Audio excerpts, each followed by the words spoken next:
Hola a todos, bienvenidos a este nuevo episodio de Reumatología On Demand. Empezamos por fin con la serie de Cebras no Caballos. Es un placer estar compartiendo con nuestro amigo y colega Esteban Arango Jaramillo. Él es un neurólogo de la Clínica Las Américas A1 en Medellín. Esteban, bienvenido. Hola Sebas, muchas gracias por esta invitación para poder aquí discutir los temas raros de la medicina y lo que nos junta entre la neurología y la reumatología. Sí, es una verdad que era ya, llevamos varios meses buscando cómo hacemos para grabar y por fin sacamos el espacio. Y el plan de esto es presentar casos clínicos, a ver de situaciones infrecuentes. Generalmente nos enseñan que uno tiene que ir de lo frecuente a lo infrecuente, de lo que uno puede encontrar que explique todo al mismo tiempo y posteriormente dar un diagnóstico y acabamos de ir al revés. Por eso se llaman severos no caballos. No, totalmente de acuerdo y sobre todo porque en la práctica clínica de nosotros cada vez nos hemos encontrado que vamos pensando lo más raro y nos ha dado en varios pacientes que hemos terminado encontrando cosas bastante raras que no estudiamos, que nos han puesto a estudiar bastante y que finalmente le hemos logrado ayudar mucho a nuestros pacientes como haciendo todas esas búsquedas y intervenciones en ellos. Entonces, creo Definitivamente. que hoy tenemos un tema bien divertido. Oh, divertido. Un tema que me ha sacado a caras y es una gran ventaja para mí trabajar en un sitio donde tengo 5 neurólogos, eh, todos muy buenos, a todas horas retándolo a uno y a veces en la consulta, por así decirlo, más común, más frecuente, la más del día a día, nos llevamos sorpresas, entre comillas, por bobadas. No, de acuerdo, de acuerdo. Y el problema es que de verdad uno como que se enfrenta a eso y lo que vos decís, uno se enfrenta a lo común y más o menos lo sabe manejar, pero ya cuando viene lo raro es cuando empezamos todos a patinar y yo creo que lo importante de que todo esto es que lo que es difícil para uno es difícil para todos. Vale, entonces vamos a dividir los casos clínicos en varias secciones para que nos escuchen, para generar audiencia, porque el plan es volvernos famosos, ¿no? Total. Y ayudar a los pacientes sobre todo. Vamos a ver, les recuerdo, estamos en Reumatología On Demand, búsquenos en todas las partes donde escuchan podcasts, Spotify, Apple Podcasts, Google Podcasts, en YouTube como Reumatología Online, estoy en Instagram como doctor Sebastián Herrera, estoy lavando el cerebro para que el doctor Esteban abra una cuenta de redes sociales, no quiere, se ha negado. No, ¿Ya la ya estoy abriste? más cerca, cada vez estoy más cerca de eso. Ah, bueno, estás a 10 kilómetros. Y déjenos los comentarios, háganos las preguntas, déjenos los comentarios si están de acuerdo, si están en desacuerdo, cómo harían ustedes las cosas. Y si quieren dejarnos un mensaje de voz y después que nosotros lo pongamos y veamos si están en acuerdo o en desacuerdo con nosotros, envíenlo a info@medic creative, eso es medic, como medic, y después creative.com, y nosotros escucharemos sus audios y si no nos tratan muy mal, pues los ponemos al aire. Total, nos encanta y todas las intervenciones, todas las sugerencias, todo porque es que la idea es volvernos casi que como el Doctor House. La idea es aprender, porque nunca dejamos de aprender. Entonces, Total. empecemos. Este es un caso muy sencillo, por eso tan sencillo que inicia en este primer episodio. Entonces, todo estaba muy bien, todo muy alegre, muy sencillo. Una mujer de alrededor de 60 años, con osteoporosis postmenopáusica, eh, que no tenía fracturas, no se encontraron causas secundarias. El único antecedente que tenía era el de una migraña. Se le inició ácido zoledrónico buscando vacaciones óseas algún día y la paciente solicita una cita prioritaria porque luego de la aplicación del ácido zoledrónico, aparte de fiebre, de dolor muscular, inicia con una cefalea que ella decía que no la dejaba dormir y que aparte de eso era diferente a la cefalea que tenía antes. Entonces, Esteban, una preguntita. Cuando yo tengo cefalea, ¿qué me tiene que a mí decir, uy, esta no es la cefalea del día a día, o esta no es la cefalea de siempre, o es una cefalea que tengo que estudiar? No, lo importante pues como con dolor de cabeza pues son muchas cosas, pero lo primero que uno tiene que buscar es que llamamos signos de alarma o banderas rojas para buscar que no nos esté pasando algo raro. Y básicamente, ¿qué banderas rojas son importantes para nosotros? Pues uno, que sea un cambio del patrón de la cefalea usual, o sea, el paciente que tenía antes una migraña, una cefalea tipo tensión y le cambió la forma del dolor. Dos, un paciente que tiene un dolor de cabeza que lo despierta en la noche o que es el más severo de su vida, que se presenta en forma de trueno, que una cefalea en trueno quiere decir que el dolor de cabeza llega a su máxima intensidad en un minuto. Hay que tener mucho, utilizar como signo de alarma también las cefaleas que son refractarias, es decir, las que no responden al tratamiento usual, la que está en pacientes inmunosuprimidos, por ejemplo, pacientes con VIH o pacientes que están bajo inmunosupresión importante. Y lo otro, pues cualquier cosa que se asocie a un síntoma sistémico, por ejemplo, que tenga fiebre o alguna focalización neurológica, como alteración de la conciencia, debilidad, pérdida de la conciencia, convulsiones, todos esos son como signos de alarma para pensar en que debemos pensar en algo más y que debemos buscar pues como cosas adicionales, que eso muy acuciosamente hiciste vos en la consulta que nos mandaste a esta paciente y nos encontramos pues como una sorpresita. Vale, entonces, muchas gracias, porque a veces uno dice, uy, parece una bobada, pues la cefalea, ya sufre de migraña, todo esto, ¿cómo me voy a alertar? Y pues la voy a mandar a urgencias, vamos a hacer clave a un neurólogo, si hay imagen, ay, no, no, van a tener una imagen, pero definitivamente tenemos que grabarnos estas banderas rojas, sobre todo cuando estamos manejando pacientes en una consulta que es un poquito más sesgada que la subespecializada. Y definitivamente esta paciente era clara. O sea, No, no es yo la creo que lo cefalea. importante es ser práctico con eso, no enredarse. O sea, muchas veces el mismo paciente tiene la razón. O sea, el paciente que no va bien, que no mejora, que es un cambio del patrón, que el dolor de cabeza por sí le llama la atención, también me parece un punto fundamental como para pararle bolas y a casi todos los dolores de cabeza intentar pararles bolas.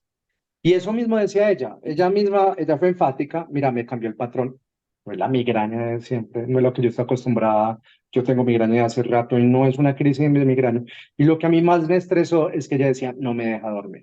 O sea, esta cefalea, me pusieron el ácido zoledrónico, no me deja dormir, me cambió el patrón. Y yo dije inmediatamente, mira, vámonos para urgencias, que te vea neurología, porque no me gusta. ¿Será que borro ya el tablero o algo más que quieras agregar a la No, parte de yo la creo que cefalea? ya lo que lo podemos borrar. Y mientras vas borrando, pues hay otra cosa también para resaltar ahí es eso, y es que se manejó de manera urgente. Es decir, no es como que se vaya para la casa y pida cita con el neurólogo y que mi Dios le ayude con el dolor de cabeza. No, cuando tengamos un signo de alarma es para consultar por urgencias, como decimos vulgarmente, en pelicularnos y mirar a ver qué es lo que está pasando. Listo. Entonces, esta mujer, que es una gran paciente, es una mujer amable, fue a Toca. urgencias y neurología la vio y dijeron, sí. Sin neurología al principio no le creyó mucho. No, No, mentiras, no, sí le creímos y allá la evaluamos. y le pidieron una resonancia. Entonces, exactamente, entonces ahí vamos con otro punto importante y es como el estudio inicial de los pacientes con dolor de cabeza con signos de alarma. Y digamos que ahí las dos o tres herramientas grandes que vamos a tener siempre van a ser, uno, la neuroimagen, llámese tomografía o llámese resonancia, obviamente por el acceso al servicio de urgencias inicialmente probablemente va a ser tomografía. Y dos, pues obviamente ya cuando hay síntomas sistémicos, elevación de reactantes de fase aguda u otras cosas que nos hablen de un proceso inflamatorio, pues la punción lumbar, que esos serán pues como nuestros dos caballitos de batalla para tomar decisiones. Entonces le hicimos la resonancia a esa muchacha Y oh, y, sorpresa. y oh sorpresa, nos sale un realce paquimeningio en esa resonancia, un realce paquimeningio difuso, sin lesiones focales, sin tumores, sin aneurismas, sin cosas raras. Entonces ahí empieza Cristo a padecer. Entonces, lo primero es, ¿qué es un realce paquimeningio? Entonces, exacto, para entender eso, pues es fundamental como entender un poquito de la anatomía de las meninges. Y la anatomía de las meninges es saber que la podemos dividir en tres capas grandes, que desde afuera hacia adentro hablamos de la dura madre, la aracnoides, y la pía madre, siendo la dura madre más externa, la pía madre la más interna y la lagnoides la que está en el centro. Entonces, tradicionalmente en la literatura se ha intentado dividir el compromiso meningio de dos formas. Uno, que es el paquimeningio y el leptomeningio. Siendo el paquimeningio el que se caracteriza por tener el compromiso de la dura madre y el que tiene compromiso de la pía madre, sobre todo, o sea, de la membrana que recubre completamente el cerebro, lo que llamaremos leptomeningitis. ¿Y por qué es importante dividir eso? Pues porque la anatomía es completamente diferente. Es decir, los pacientes que usualmente tienen alteraciones leptomeningias, estamos hablando de lesiones o alteraciones que están más relacionadas como con el parénquima cerebral, mientras que el realce o el compromiso paquimeningio como tal ya nos habla también de un compromiso vascular, un compromiso inflamatorio que no necesariamente tiene que estar en relación con el parénquima y que tiende a comprometer ciertas estructuras cerebrales como tal.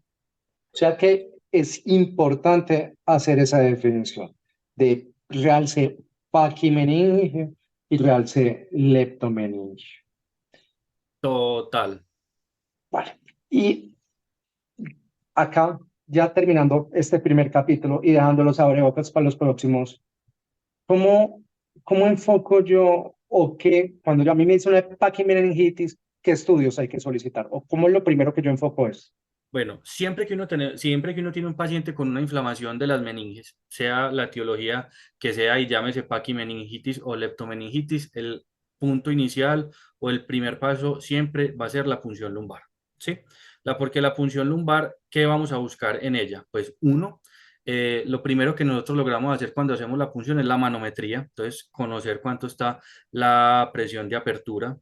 Dos, el citoquímico del líquido cefalorraquídeo, que es completamente fundamental para nosotros, porque si nosotros vemos aumento de los leucocitos, vemos eritrocitos, vemos aumento de las proteínas, podremos ver que hay un proceso inflamatorio y de acuerdo mismo a ese patrón, por ejemplo, si predominan los neutrófilos, si es una pleocitosis muy alta o una pleocitosis no tan alta, si hay hipoglucorraquia, si las proteínas están muy elevadas, pues eso nos irá guiando hacia una posible etiología, siendo siempre nuestra principal urgencia inicialmente descartar que no sea un compromiso infeccioso agudo, que el que más nos estaba preocupando en este momento es que no sea bacteriano o que no sea viral inicialmente. Y ya después consideraremos infecciones más crónicas como las fúngicas o la tuberculosis o los parásitos.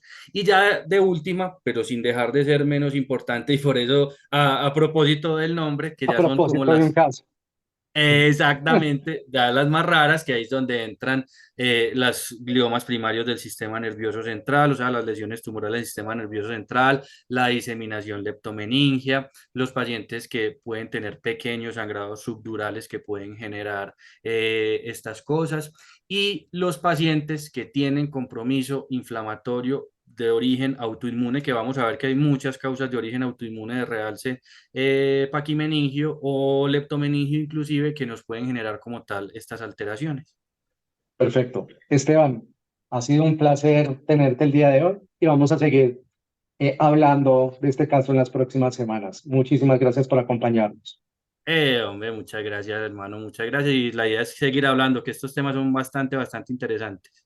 Bueno, y a todos ustedes les recuerdo, estamos en todas las plataformas de podcasting, también estamos en YouTube como Reumatología Online, en las plataformas de podcasting como Spotify, Apple Podcasts, Google Podcasts, estamos como Reumatología On Demand y los encuentran en Instagram como Dr. Sebastián Herrera y en Twitter como Reuma-online- y estamos esperando que Esteban abra redes sociales algún día. Ya casi, ya casi. Yo creo que para la próxima ya están. Vale, un abrazo a todos y hablamos Saludos, la semana chao. o el próximo episodio. No, en el próximo episodio, porque como usted se va para otros lares. Vale, un abrazo. Chao. Chao.